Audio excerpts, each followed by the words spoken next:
Okay, so as we go from left to right across the table,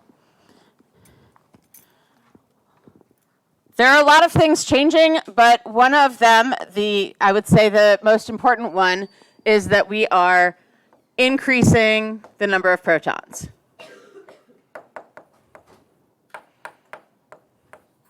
For the purposes of our trends.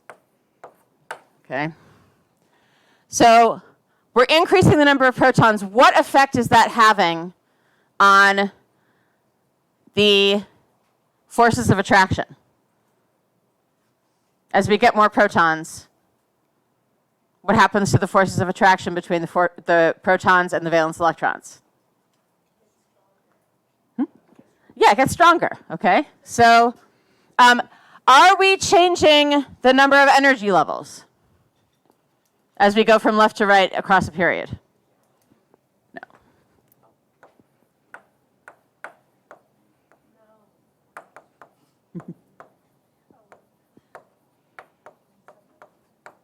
So those two things together mean that we're seeing an increase in the effective nuclear charge as we go from left to right. Okay? That is what underlies a lot of the trends that we're talking about. Okay? There's a stronger attractive force.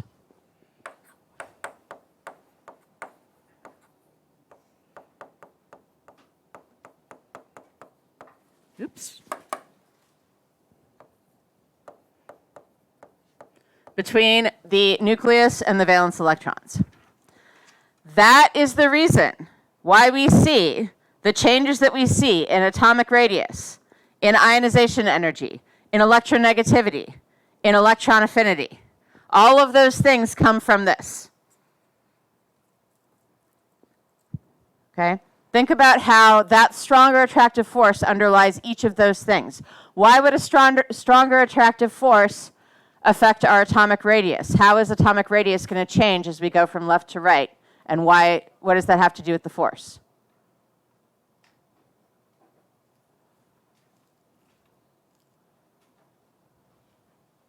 Luke?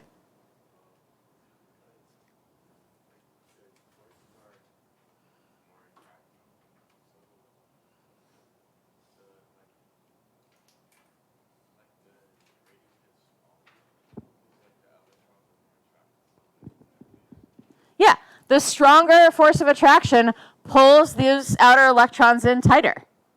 Okay, I mean, it's a stronger force on all of the electrons, but we're particularly interested in the outer electrons since those are the ones that determine the radius of the atom, right? How far out we go.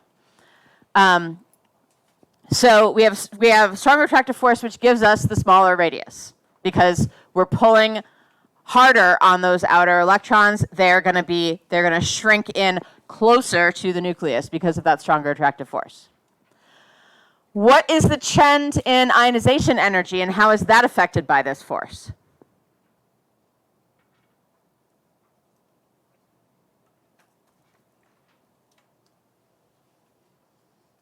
Likey?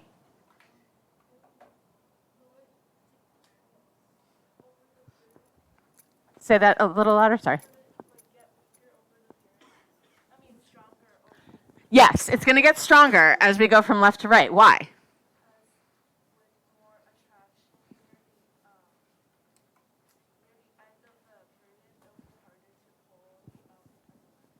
Exactly. So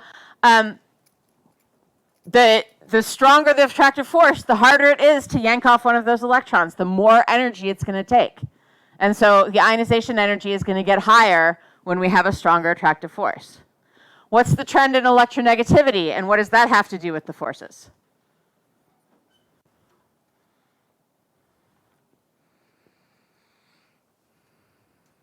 Somebody who hasn't answered yet. Sorry, Luke.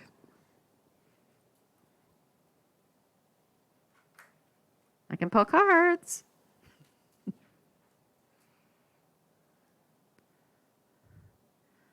Brendan? The more protons something has, the more protons an atom has, the more it'll pull the electrons in, making it harder to lose an electron. Okay. Yeah, so what is the definition of electronegativity? Let's go back to that. Oh? You're not wrong, Brendan. Just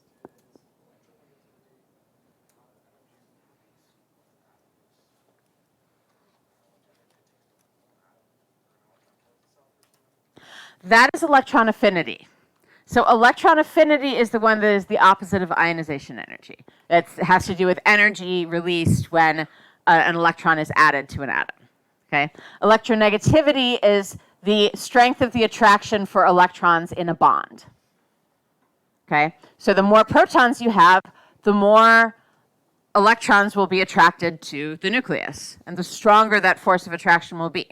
So yes, it ends up determining who's going to gain electrons versus lose electrons, right? That combination of ionization energy and electronegativity both getting higher means that we have a stronger force of attraction for electrons, and that means that the nonmetals on the end of the periodic table are going to be more likely to gain electrons, whereas the metals that have low electronegativity, low ionization energy are going to be more likely to lose electrons. Okay, it takes less energy for them to pop one off, and they have less attraction for the ones involved in a bond. Okay, so yes, but it's important to get those definitions down. If you need to go through your study guide and make some flashcards about the definitions of what the different trends are, that might be a useful thing to do study-wise. Maybe on the back of your blank periodic table, that might be something you want to do, is write down some definitions of the different trends. Okay. So along with the ionization energy and electronegativity trend, we also have the difference in metallic character, okay, which I was just talking about. Metals tend to have low ionization energy, lose electrons when they form ions. Nonmetals tend to have high ionization energy, high electronegativity. They gain electrons when they form ions or when they bond. And so that also leads us to differences in the structure of those substances. So if we go across period 3, we start out with metals, sodium and magnesium, having metallic bonds. Aluminum, metallic, right? Silicon, giant covalent, big network covalent structures. So it's covalent, but it's also a big lattice structure, okay? And then we get into our molecular covalent elements and then our single atoms. So if we think about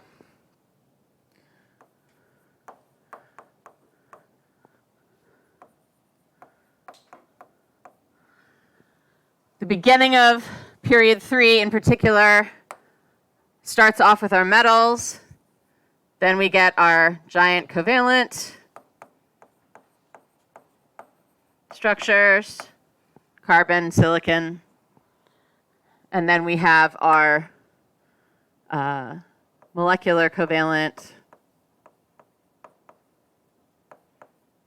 So these are going to be small molecules where the atoms of that element are covalently bonded together.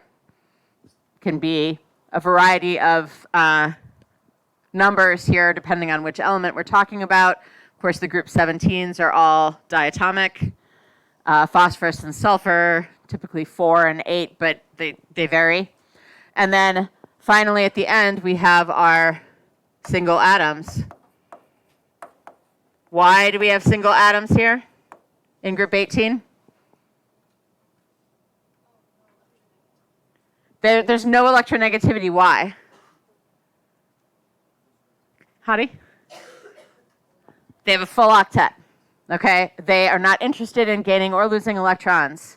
They have a high ionization energy because it takes a lot of energy to remove one electron from that nice, stable, full octet structure, all right? But they don't want to form bonds. They have no electronegativity. They have an electron affinity, I believe. If you look at P table, they do.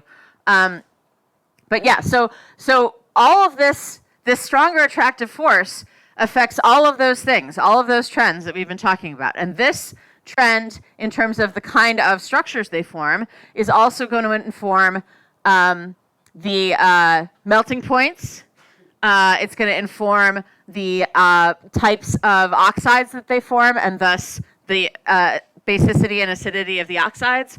All of those things come from more protons, stronger attractive force. What happens as we go down a group? What's changing as we go down? Bo? Yes.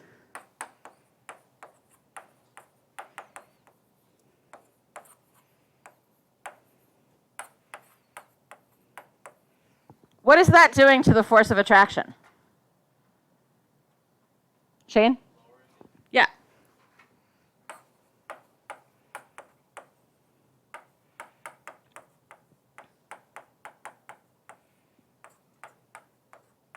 Now, we are also increasing the number of protons, right?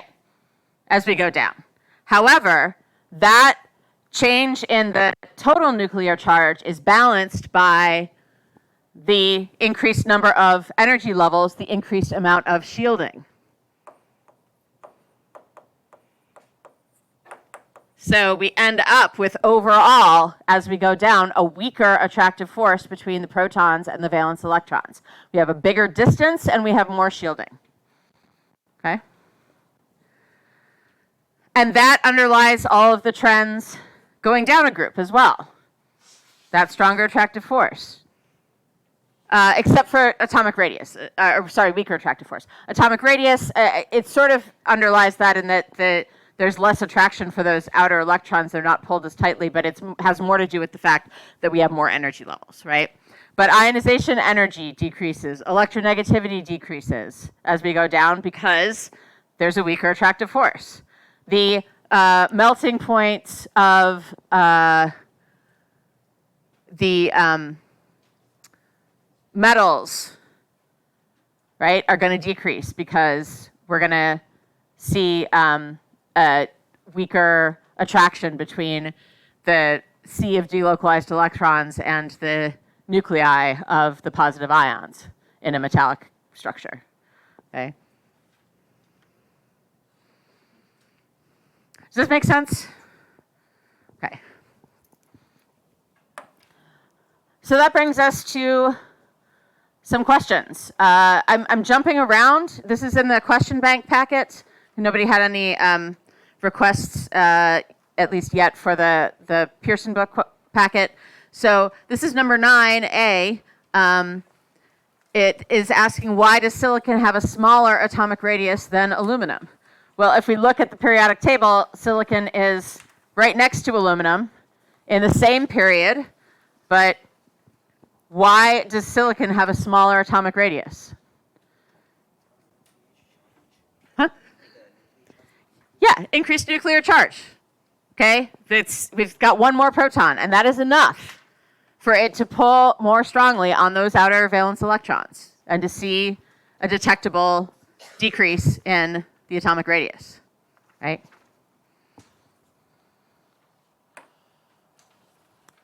Question 8. Explain the general increase in the first ionization energies of those period 3 elements. I want to actually pull up the mark scheme for this so that you can see how this is. And this is posted, by the way. Sorry, I'm looking for my, which one is it?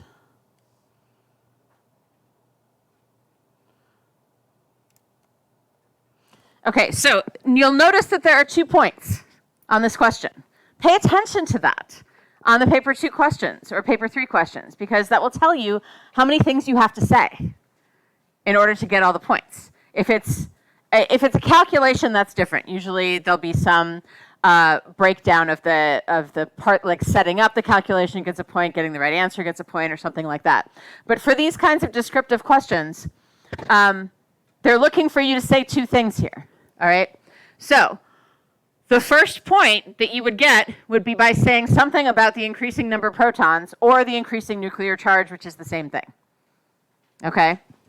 And then you also need to say that the one of these three things would give you the second point. The size decreases because that's going to also affect the ionization energy because distance makes the force of attraction stronger. Smaller distance makes the force of attraction stronger. Saying that there are the same number of shells or the same number of principal energy levels. So as we're going across a period, but from aluminum to silicon, we're increasing the number of protons, but we have the same number of energy levels. And that's going to give us similar shielding. So any of those three things would give you the second point. If you just say increasing number of protons, that's going to only give you 1 point out of the two. All right, so be thinking about what can you add to that. Generally speaking, they're looking to give you a point. You want to be careful about just, verbal diarrhea on the page, everything that you think that you know, because if you say something wrong, then they might take that point away. Okay? But for something like this, go ahead and explain as much as you can about this trend. Okay? And then you're more likely to hit on one of the things that they're looking for to give you that point. Okay.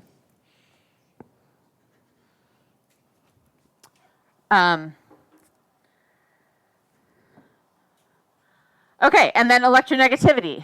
Question 6 was state giving a reason whether carbon or nitrogen is the most electronegative element. Now this one only has 1 point, but it asks you to state and give a reason. So if you don't do both of those things, you will not get the 1 point for this question. So you would have to correctly state which one is more electronegative and then give a reason why. But it's only a 1-pointer, so there's probably going to be a number of things that they'll accept for that reason, right? So which one is the most electronegative element? Why?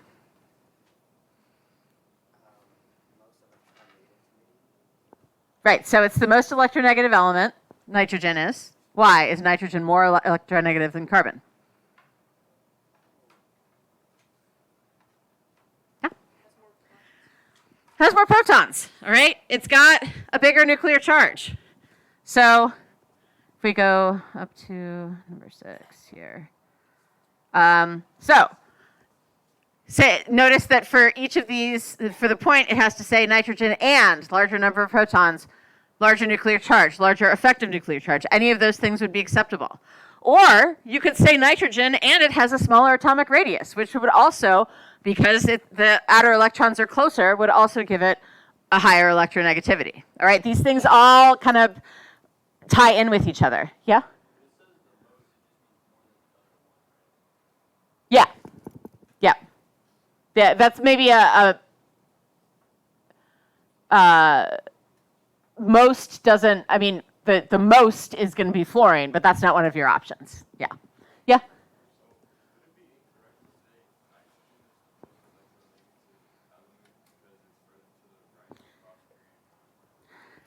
Here in the mark scheme, it says except nitrogen and further along period. So yes, that would also be acceptable. Okay? That would not have been acceptable for the previous question that we were talking about with the ionization energy, the one that asked for 2 points, all right? Because the whole point, all 2 points of that question were about why, right? It gave you the answer, and they gave you the trend and then said why is the trend. But in this case, they're asking what is the trend and why, and honestly, they'll accept that. So it doesn't always make sense. The mark schemes don't always make perfect sense. They're not always internally consistent. But they're looking to give you points. All right, ionic radius. We've got 2 types of ions, cations and anions. The cations, like sodium, are going to lose their valence electrons. They're going to drop an energy level because of that. So they're going to get smaller because they've lost an entire outer energy level. Okay? The negative ions are adding electrons to that outer energy level. They're going to get bigger. Okay? There's a couple of reasons for that. Some of it has to do with repulsion between among the electrons in that outer shell, pushing them all a little bit further apart from each other, and therefore a little bit further away from the nucleus. And then there's also the fact that now we have an imbalance in the charge, and so the protons, there's not enough protons to give us the full impact of the force of attraction on all of those outer electrons that we would have had without the ion. Okay, so it's again comes down to the attractive forces, but your negative ions are going to get bigger. Your positive ions are going to get smaller. All right, so when it's one of the questions, I forget which question this is, sorry, letter B. 9b says, explain the decrease in radius from sodium to Na+. So sodium atom to a sodium ion. It's a positive ion, yeah. Oh, you were going to answer that. Okay, sorry. It's a positive ion, so it's losing that outer valence electron, which is the only thing anchoring that whole outer energy level, so it's just going to get smaller, okay? Now, when we're talking more about a trend across a period, this is where we've got a couple of things going on. We've got the general decrease within the cations and within the anions in our ionic radius. That is for the same reason as the atomic radius, because we have more protons as we go to the right, okay? But then there's also the jump when we go from a positive ion to a negative ion, because the positive ions in the same period are going to have one less energy level occupied than the negative ions in the same period. Okay, so they are, you're going to see that jump. Okay.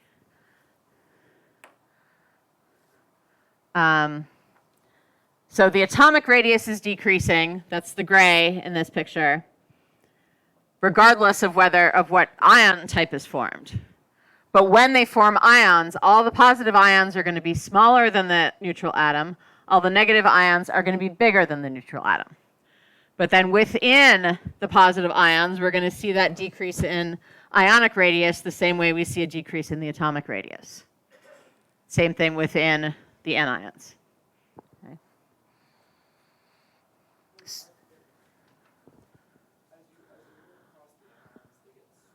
Yes. Yes, because they have a whole extra energy level occupied. Yeah.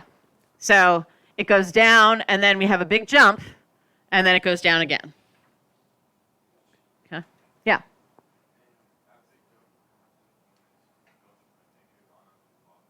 Yeah, well, vice versa, because we start with positive, but yes. Yes. So the question, is that still 9C or? Yeah. Nope. What number? What letter or number is that? 7C. 7C. Nitride and magnesium ions are isoelectronic. They have the same number of electrons, same electron configuration, same number of occupied energy levels. So which one is going to have the greater ionic radius? So the nitride, the nitrogen comes first. Let me pull up p-table. So nitrogen's here, magnesium's here. They both are isoelectronic with neon. The ions are isoelectronic with neon. Same number of electrons. Who's got the bigger radius? Bo? It's the nitride ion. Why? But magnesium is also an ion. Oh, an anion. Yes, but it's not in the same period as magnesium. Magnesium's in period 3. Nitrogen's in period 2. They have the same, it's not the same reason that, that you see that jump within a period. Okay? They have the same electron configuration, same number of occupied energy levels. So why is the nitride ion bigger? Yeah. Magnesium has more protons. So it's the same thing. More protons, stronger attractive force, pulls it in tighter. Okay, so those same number of outer electrons are being acted upon by a stronger effective charge from the nucleus. Okay.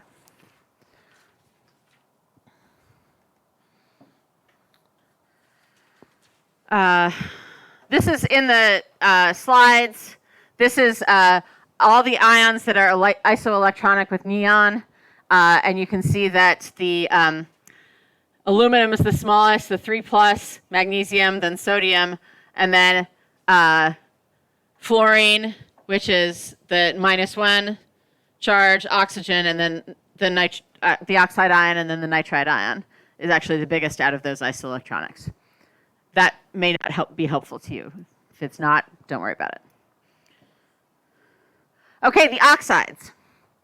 As we go across from sodium to chlorine, we have an increase in electronegativity. If we have all those atoms, all those elements making compounds with oxygen, then we have a difference in electronegativity that's bigger on the metal side and smaller on the nonmetal side, because oxygen is a nonmetal and has a high electronegativity. So the type of compound that's going to be formed with oxygen is going to be different, in the same way that the type of structure that you have within an element is going to be different as we go across. So sodium, magnesium, aluminum are going to form ionic compounds with oxygen.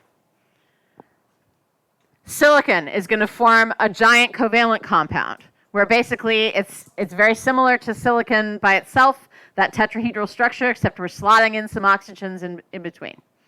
Okay, so it still makes that giant covalent compound. And then our phosphorus, sulfur, and chlorine are going to make molecular compounds with oxygen. And they can make different ones also. So there are multiple compounds that phosphorus makes with oxygen, multiple compounds that sulfur makes with oxygen, different molecular formulas. But that is going to affect the properties of those substances, right? So the ionic ones are going to conduct electricity. The covalent ones are not. And then that also gives us the acid-base properties. So when the metal compounds with oxygen, when the sodium and magnesium oxides are reacting either with water or with other substances, they're going to react as a base. Okay? When our molecular oxides react with other substances, they're going to act as an acid. The giant covalent silicon dioxide is going to be weakly acidic.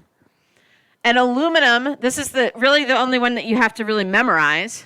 Knowing that aluminum, which starts with an A, is amphoteric, which starts with an A, that means it can go either way. That means if it's in the presence of a base, it'll act like an acid.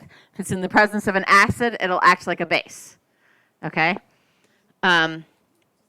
So that's also informed by those structural differences between those compounds. Okay? So that gives us the, and this is in your study guide. So that gives us number 3 in the multiple choice. Acid-base nature of aluminum and phosphorus oxides. The aluminum, remember, is, well, you might think aluminum acidic, but no, just remember that the amphoteric, the weird A word, goes with the A element, aluminum, okay? And then knowing that the metal compounds, the ionic compounds are going to be basic, and the covalent compounds are going to be acidic, is what you need to be able to know to be able to answer those questions. And then same thing in question 7b. So it's saying identify a metal in the same period as magnesium. So we're talking about period 3 that does not form a basic oxide. The metals in period 3 are sodium, magnesium, and aluminum. Sodium and magnesium both form basic oxides. Aluminum does not. Aluminum is amphoteric. So that would be the answer for B. 7A, if you looked at the mark scheme, you saw the examiner's report that said a lot of people missed this one when they put it on the exam because people didn't know what a block was. We're talking S, P, D, and F. We're talking about the regions of the periodic table. So our S block is over here, our P block is over here, D block here, F block here. So magnesium is in the S block. Okay. Any other questions? I'll be around at lunch if any. Oh, yeah, sorry, you had a question? Yeah, sorry. But is silicon dioxide one of the ones that are acidic? It is weakly acidic, yes, it is. Yeah, because yesterday on the thing, I chose silicon dioxide. It said no. It said no, it's not. Okay, well, that's a what are you defining as acidic? Yeah, you won't be asked to. That I haven't seen anything in question bank that would ask you about silicon dioxide in that context. So it's unlikely that that would be a specific question.